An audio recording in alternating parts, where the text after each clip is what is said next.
السلام علیکم ورحمۃ اللہ وبرکاتہ۔ ناظرین حضرات، اللہ تبارک و تعالیٰ جب کوئی نعمت بندے کو دیتا ہے تو اس کو اترانا نہیں چاہیے اور اس کو گھمنڈ اور تکبر نہیں دکھانا چاہیے، کیونکہ اللہ تبارک و تعالیٰ جب دیتا ہے تو اس پر اترانا نہیں چاہیے، گھمنڈ نہیں کرنا چاہیے، کیونکہ اللہ تبارک و تعالیٰ اسے چھین بھی سکتا ہے، کیونکہ جو دینا جانتا ہے وہ چھیننا بھی جانتا ہے۔ اس لیے جب بھی اللہ تبارک و تعالیٰ کوئی نعمت بندے کو دے تو اللہ کا شکر کرنا چاہیے اور ہمیشہ اللہ کا شکر کرنا چاہیے۔ اور اس لیے آج ہم اسی چیز کو لے کر ایک بیان لے کر آئے ہیں، جو مولانا شاکر نوری صاحب کا یہ بیان ہے کہ اگر اللہ تبارک و تعالیٰ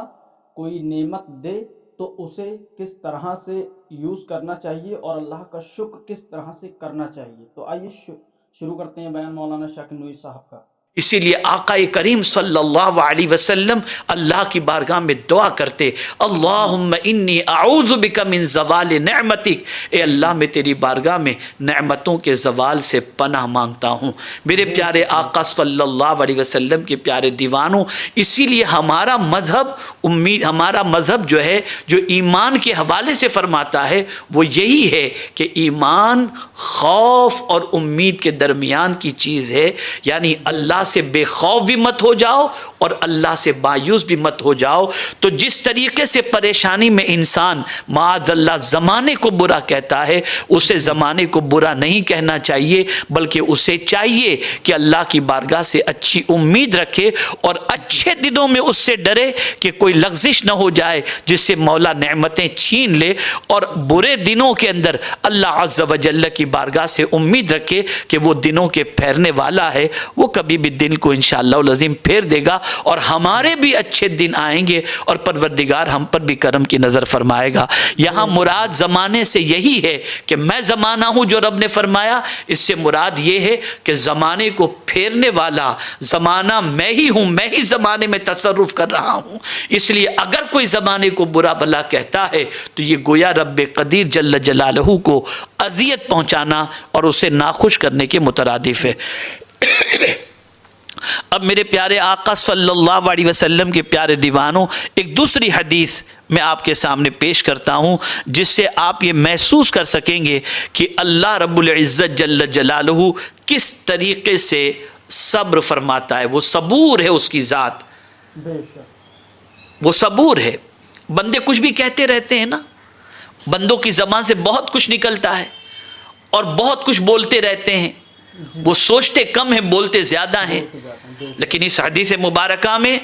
اللہ عز و جل کی شان کے جلوے دکھائے جا رہے ہیں۔ وہ حدیث مبارکہ یہ ہے، وعن ابی موسیٰ الاشعری رضی اللہ تعالی عنہ قال قال رسول اللہ صلی اللہ تعالی علیہ وسلم کما احد اصبر على اذن يسمعه من الله يدعون له الولد ثم يعافيهم ويرزقهم۔ حضرت ابو موسیٰ اشعری رضی اللہ تعالیٰ عنہ سے روایت ہے کہ رسول اللہ صلی اللہ علیہ وسلم نے فرمایا، رنج و تکلیف کی بات سن کر ان پر سب سے زیادہ صبر اور برداشت کرنے والا خدائے تعالیٰ سے بڑھ کر کے کوئی نہیں۔ یعنی بندہ رنج و تکلیف کی بات جب کرتا ہے تو رنج و تکلیف کی بات سے حلیم کی حیثیت سے، صبور کی حیثیت سے اللہ سے بڑھ کر کے کوئی دوسرا نہیں ہے۔ اب اللہ کو کون سی بات سے انسان رنج و تکلیف پہنچاتا ہے؟ وہ کون سی باتیں ہیں جس بات سے اللہ کو رنج و تکلیف پہنچتی ہے؟ تو اس کو آگے منشن کیا گیا،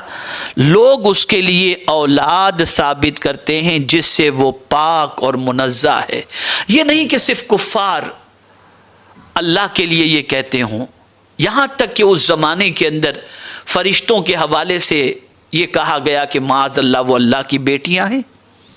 اس طریقے کے الفاظ اگر کوئی ایسا کہتا ہے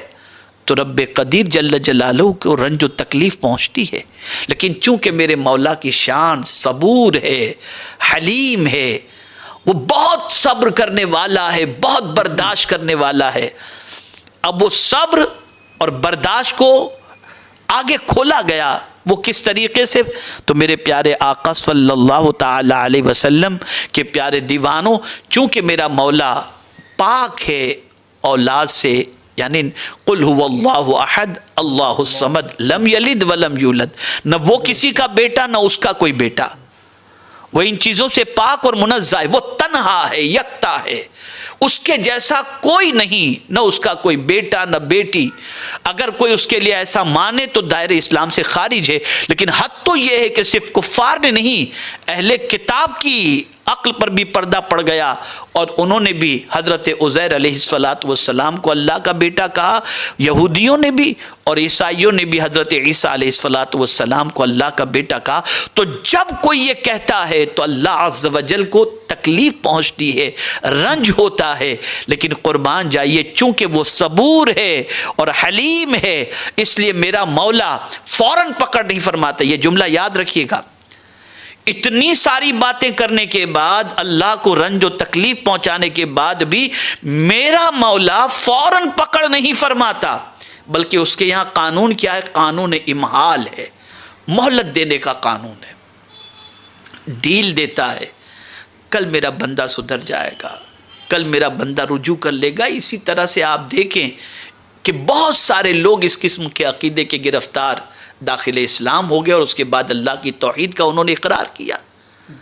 تو مولا مہلت دیتا ہے، مہلت دیتا ہے، صبر سے مراد یہ کہ مہلت دیتا ہے، وقت دیتا ہے اسے کہ بندہ کل سدھر جائے گا، کل توبہ کر لے گا۔ جس طریقے سے اس قسم کے عقیدے رکھنے والے کو وہ مہلت دیتا ہے، ایسے ہی گناہ کرنے والے کو روزی دے کر کے بھی وہ مہلت دیتا ہے کہ بندے میں تو رزق کا دروازہ تجھ پر بند نہیں کیا، تو کم سے کم گناہ کا دروازہ تو خود پر بند کر دے اور گناہ سے بچ، وہ مہلت دیتا ہے۔ کبھی کسی جرم کے باوجود اگر اللہ کی پکڑ فوراً نہ ہو تو ڈرو کہ یہ اس کی طرف سے امہال ہے، وہ مہلت دے رہا ہے، اور پھر جب اس کی پکڑ ہوتی ہے تو دنیا کی کوئی طاقت اس کی پکڑ سے نہیں بچا سکتی۔ ان بطش ربک لشدید، بے شک تیرے رب کی پکڑ بہت سخت ہے۔ اللہ عز و جل اپنے حبیب صلی اللہ علیہ وسلم کے صدقہ و طفیل رب قدیر کی پکڑ سے دنیا آخرت ہر جگہ ہمیں محفوظ و مامون رکھے۔